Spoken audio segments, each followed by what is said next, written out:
Of course. Nako naman. And wala tong Botox. This is au natural. Yeah. Anyways, so how are we? How's everything? How's our life? So far, so good. Happily married. Malapit na tayo mag 50 years. Can you imagine that? 2 kids and 2 grandchildren. Ako si Sylvia at si Santi. Si Sylvia is in Harvard. Now she's studying law, but she's gonna run the business after. Si Santi mag-grade 4 sa ISM. Okay, a lot to process. Okay, I'm happily married. 2 kids, which is amazing. Grandchildren. Okay. Is it with Julio? Nagkatuluyan ba tayo ni Julio? Oh. Actually, we did not. Really? Why? You know what, Iha? We just grew up and then we realized that we just wanted different things in life. Oh, yung pangarap natin, it's still the same dream, diba? Even if we left Papa and left that life, diba, temporarily, I still wanted to give my own family the best. Julio, he just also had another best in mind. And, sometimes you just grow up and then you realize that even if you love each other, you can love each other and not end up together. Yeah, but I really loved him. Like, we really loved him. Like we sacrificed basically our life and then wala. I don't think it's wala at all. I think we learn how to genuinely be happy. We learn how to value life in its simplest form. We learned how to make igib, make saka, all of that. We learned to love unconditionally no matter the circumstance. Saka Iha, don't worry about Julio. He's living his best life. I gifted him an 18-hectare land as a parting gift. Okay. But we're good. Problems here and there, but ay nako, lahat ng mga pinaproblema natin at that age won't really matter anymore, I'm telling you. Do you think I'd look this good if life was problematic? Just relax. Life is gonna work out, okay? Hi, Kuya. Okay, so, ang tagal na natin nandito sa warehouse kasi kinidnap mo ko. So, pwede ba tayo mag-chika-chika lang just for a bit? I'm gonna interview lang, okay? So what do you do for a living? Well, talagang nangingidnap ka lang ba? Or like, may other career paths ka bang ginagawa? Okay. So like, taga-san ka? Are you from Manila? Or like, what do you do? Okay, get. So, nag-high school ka ba? College? Saan ka nag-college? Okay, hindi ko alam kung saan yun. But okay. Anyways, so, usually ba, like, serious question. Like, when you, like, kidnap someone, diba? Parang, how much do you usually charge for ransom? 100K lang. So cheap ah. Anyways, parang I think you should call Papa kasi Kuya, super naboboard na ako. I really need to go to the banyo and wala kayong banyo dito sa warehouse. Like, pwede ba? Like, pwede bang mag-CR break lang tayo kasi I really need to go na to the banyo. Kahit like, I know there's no balde or there's no tabo or anything, pero pwede bang pabili ng wipes? Like, isingil nyo na lang sa dad ko pagkuha nyo ng ransom. Thanks. Great job, Kada Reneé Dominique! Thank you very much for being here. Have a seat. How are you? I'm doing so well. So excited to be here. So maraming salamat. Maraming salamat sa pagtanggap ng aming imbitasyon. Of course. You being such a saucy girl.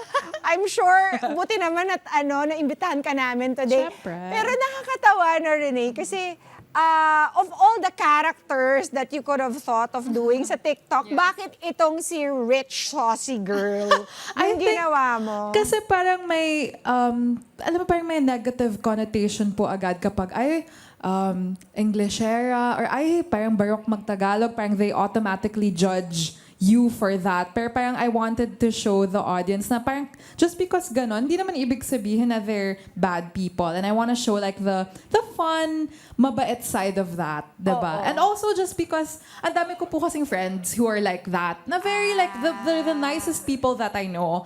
And they give the same vibe. So I wanted to just parang isa lang yung inspiration ko to do that content. And I didn't even think na it will blow up like that. So Hindi ikaw to. it's like a mix of me and other people. So parang I think medyo parang enhanced what's this called? Over version ko. Something like that. Yeah. Magnified, Yes, parang times exactly. 10. Yeah. Oo. Yeah. Pero Reneé, kasi napanood ko yung yung TED Talk mo. And in it, you were saying na parang may disconnect kang na-experience because parang parang people have a hard time relating to you even when you were a kid. So, ngayon, kamusta na? Do you still feel like you're disconnected? You're disconnected sa mga Filipinos in the States. You're disconnected sa mga Filipinos dito sa Pinas.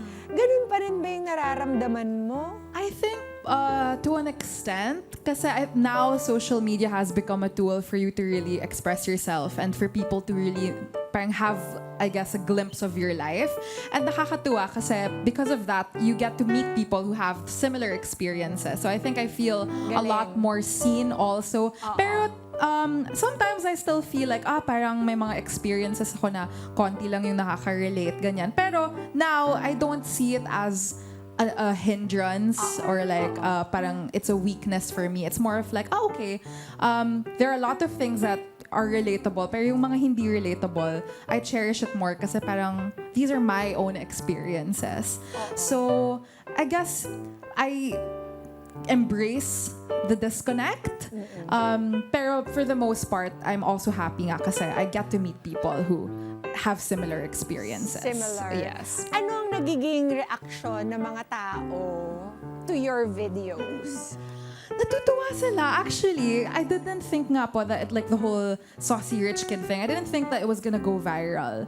But when it did, I was expecting people to be like, sinang arte naman ito? Kasi that's something that people would say to me growing up, how I talk parang arte-arte niya, ganyan. Pero I really loved how everyone really embraced the character, really did not judge the character. And parang nakakatawa naman kahit maarte minsan magsalita, parang mabait pala. Na it's fun to watch. So, I think for the most part, I'm happy with, I guess, the reactions I'm getting. May mga konting bashers, but you know, that's life. Whatever you do naman, laging meron. Oo, iba kayo iba kayo tumanggap ng mga Yes, bashers. yes. Parang it comes with territory. Yeah.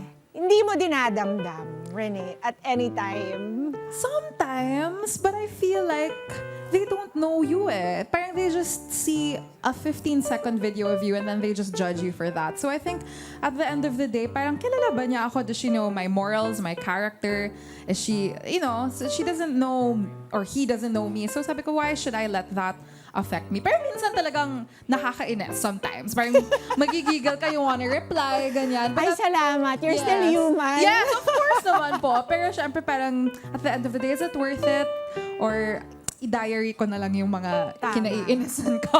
Do you fina-fine-tune mo ba based on that negative comment, yung mga content mo? Or, I'm sorry, this is my content. Kahit even if you guys don't like it, I'm not changing it. I think that's a good question kasi there's a fine line nga between being authentically yourself on social media and also parang pleasing people. So I'm trying then to find that balance na I want to stay as true as I can but also be sensitive and aware of other people's I guess opinions. But at the end of it all, what I just do what I enjoy doing kasi. So parang yun yung pinaka-heart ng the things that I do. I just do it because I like doing it, not because other people tell me to do it or I have to do it. So I think it's not super hard naman to, I guess, to do, if that makes Saan sense. mo nakukuha yung mga ideas mo? Kasi parang kami rin, we're trying to be content creators. Kami ng mga girl kada ko. Every week, we try to do something different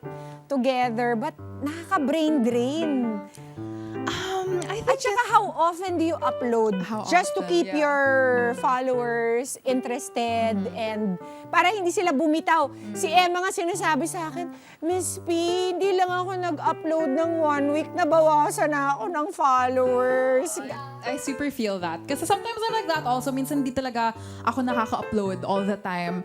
But I try to do at least siguro 3 videos a week. Ganyan, pero I super relate na minsan if you forget to post, minsan nakakalimutan. So, but for me, kasi for me personally, I don't really put that pressure on myself because I want to make sure as a creative also na when I produce something, it's something na pinag-isipan ko, not because parang, kailangan ko mag-post para lang may ma-post. So, it depends din po on like, I guess, where my mind's at. And I get my ideas from just random scenarios, random things, something I overheard or, parang just, wala na. I don't know, like I'm doing something and then I think of it and then I just, ayun, I start there.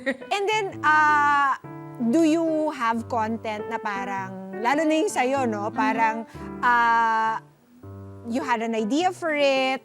How long does it take you before you finally post it? Kasi ako rin nagaganyan. Nagro-ruminate talaga ako sa brain ko. Ganito ba yung pagka-post ko? Should I edit it again? Should I re-edit it? Ang tagal talaga. Parang I overthink. Kayo ba, do you also overthink? Parang it looks so natural that it looks like you created it and then you just uploaded it without any second thoughts. I think yun po. That's kasi when I think of something, I'm that type of person, kailangan magawa ko na siya agad. And then if knowing myself, I'm very self-critical. So if I keep repeating it, parang I won't, like parang Hindi what mo you na said. ipopost. Yeah, parang I will always find something wrong with it. So what I do is I think of an idea, I set up my phone, I do it kasi mostly all my skits are improv. So I just have an idea and then I retake if I don't like it. So after nun, sige, edit and then I post it na. Kasi I don't give myself room to overthink or else I won't produce anything. Ayan. Okay, Yeah. noted. Yeah. Isa pa din sa mga characters na naging very viral, very popular, itong si Mamita. Yeah. Sino ba si Mamita? Is this taken from, sinong inspiration mo para dito? Some people are saying si Small Laude daw to. Kaboses daw, yes. Or si mami mo ba to? Mami ka ba to? I think it's a mix po siya of all, I guess, the titas you have. Yeah, yes, exactly. Like yung mga katatandang, tama ba? Nakakatanda. Nakakatandang, ayun. Nakakatandang people in my life. But also, I think Mamita is like, she's my future self. So, she's like siya yung senior citizen na Gen Z. So parang I feel like yun siya yung representation ng generation ko when we get older. Okay. So that's like, that's my inspiration for her. Yeah. Naka-filter yan. So, ayun. People actually like her a lot. Ang dami nagsasabi, parang, si Mamita na lang. Sabi ko, ako po yun. So, dumagdag ba yung mga parang elderly followers mo rin? Especially Are titas also reaching out to you? Super. Parang, even like some people like brands and all, parang, can we get Mamita? Ganyan. They really like her. Especially on Facebook. Kasi sa Facebook doon yung mga mas, I guess, yung mga titas and titos, they're more on Facebook rather than TikTok. And then, ayun, they really, really like it. And I was scared kasi sabi ko, naku, baka parang they won't like it, the older people. Pero they also embraced her naman very well. So, yeah. What gave you the inspiration to make Mamita? Actually, it's really just yung filter kasi sa TikTok. Yung filter! Yeah, yun talaga. I was looking at it and I was like, like I want to do something with this that's, kasi parang I think when people use that filter dun sa trend, it's more of parang they get sentimental, na parang, I look so old na. But parang me, I wanted to do something positive, na parang, okay, Cute. like, I want to encourage people, na even if you look old already, like you can, it's not a bad thing, So, Grabe. yun. Netizens, for more Kada Umaga updates, i-click lamang po ang subscribe button at i-follow ang Net25 social media pages on YouTube, Facebook, and TikTok, at pati na rin ang Net25 TV.